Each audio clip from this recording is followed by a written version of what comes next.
রয়েছে।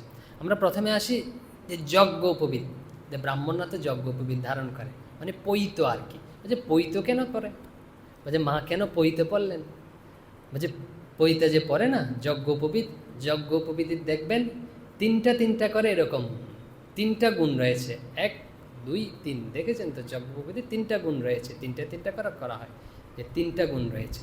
তো এইসব কিন্তু ওখানে মন্ত্রের মধ্যে রয়েছে। যজ্ঞ উপবিদের 3টা গুণ কেন বলছেন, বলছে জৈস্য শক্তি ত্রয়েনেদং সংপ্রথিতম অখিলং জগৎ, যার এই 3 শক্তিতে সম্পূর্ণ জগৎ প্রথিত রয়েছে, ধরা রয়েছে।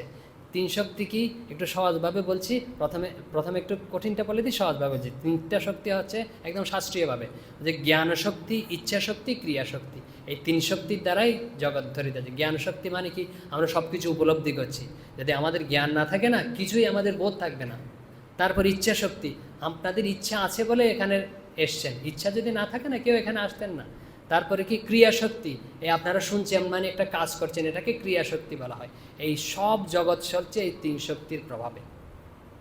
অন্য জায়গায় রয়েছে 3 গুণ, মানে কি 3 গুণ মানে হচ্ছে সত্য রজ তম, এই 3 গুণ।